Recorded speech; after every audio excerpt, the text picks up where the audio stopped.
Bom dia, segundo.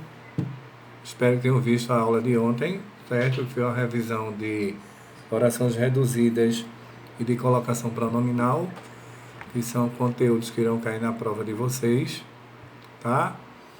Vimos exercícios desses dois conteúdos também.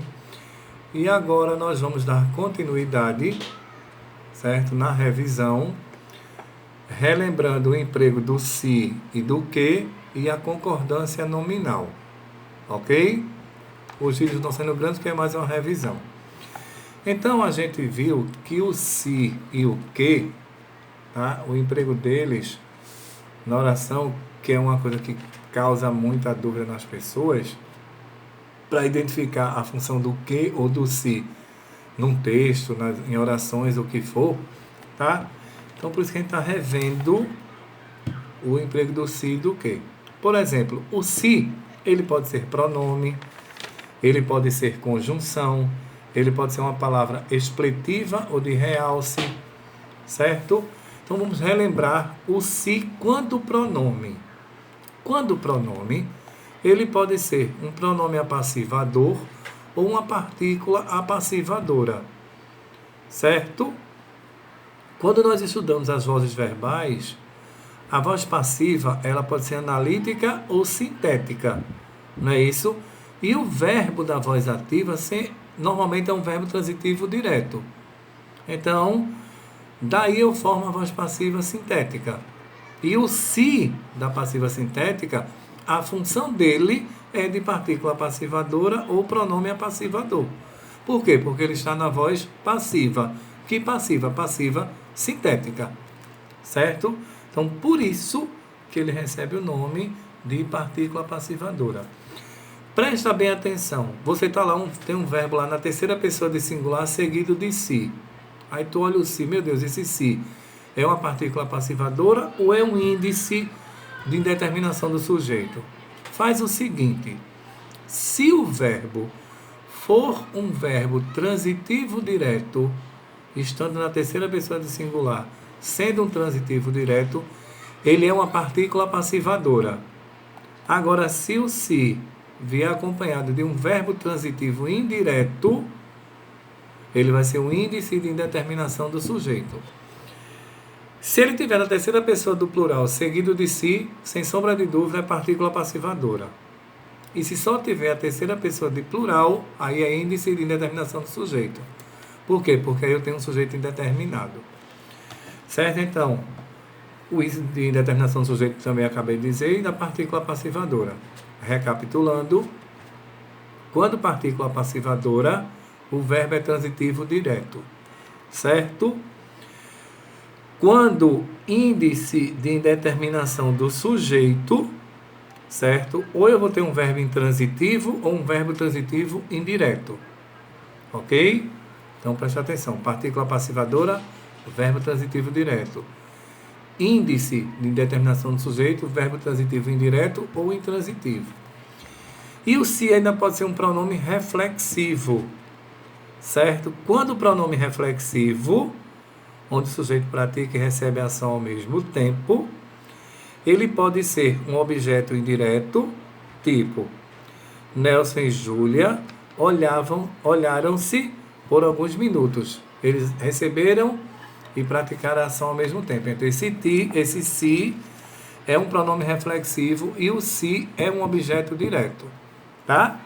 Ele também pode ser objeto indireto, certo? Aquele ator dá-se muita importância. O se é objeto indireto. Como pronome reflexivo, ele ainda pode ser sujeito de um infinitivo. Vem o verbo, um verbo seguido de si, e logo após ele aparece um verbo na forma de infinitivo, formando assim uma locução verbal. E ele ainda pode ser uma partícula integrante do verbo, ou seja, esse verbo na forma de infinitivo, ele tem esse se sempre, ok? O se, ele também pode ser uma conjunção subordinativa integrante, que é quando nós estudamos as orações subordinadas substantivas, ou uma subordinativa condicional, quando indica-se uma condição para aquela ação ocorrer, ok? E quando se diz que o se É partícula expletiva ou de realce, ou palavra expletiva ou de realce, é que se eu tirar essa partícula da oração, a oração não muda o seu sentido. O sentido continua o mesmo. Ela está ali só para enfeite. Então, isso é a função do se. Ok? Indo para o que também pode ser pronome, o que pode ser conjunção, o que pode ser advérbio, preposição, interjeição ou, de novo, partícula expletiva de realce. Certo? O que pronome, ele pode ser um pronome relativo, um pronome indefinido adjetivo ou um pronome indefinido substantivo. Quando o que, ele pode ser uma conjunção coordenativa ou subordinativa. Coordenativa liga orações independentes. Subordinativa liga orações dependentes. Ok? O que pode ser um advérbio, certo? Advérbio, classe palavra invariável, que indica circunstâncias, não é isso? Pode ser uma preposição também, quando equivale a de, certo? Pode ser uma interjeição, quando exprime de maneira sintética uma emoção. E pode ser uma partícula expletiva de realce, quando, tirando-se ele, não há modificação nenhuma na oração. 2 segundinhos. Ok? E agora a gente vai dar uma relembradinha rápida na concordância nominal. Na concordância nominal, o adjetivo, o pronome, o numeral, certo? Eles concordam com o substantivo a que se refere em gênero e número. Gênero masculino, feminino, número singular ou plural. Isso é uma regra geral. Então, na concordância nominal, o adjetivo ele pode ter uma função de adjunto adnominal. O que é o adjunto adnominal? Quando ele está próximo a um nome. Quem é o nome? O substantivo. Então, quando ele está junto a um substantivo, eu tenho que... A função dele é de adjunto adnominal. E tem que prestar atenção naquelas regras que eu mandei vocês copiarem para poder fazer a concordância correta. Como, por exemplo, eu tenho o adjetivo concorda em gênero e número com o substantivo a que se refere. Isso é uma regra geral.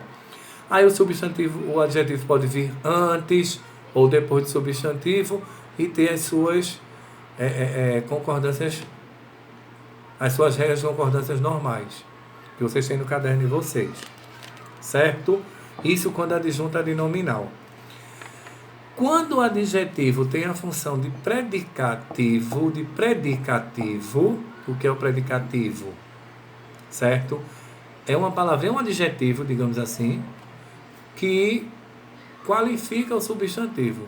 Então, o predicativo ele pode ser do sujeito ou pode ser do objeto. Quando do sujeito, ele caracteriza o sujeito. Quando do objeto, ele caracteriza o objeto.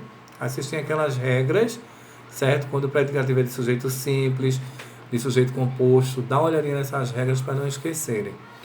Tem a concordância do numeral com o substantivo, quando ele é cardinal, quando ele é ordinal, certo? Pronome com substantivo. Tem aquelas regras do é preciso, é necessário, é bom, é proibido, dessas expressões, quando elas devem variar ou não.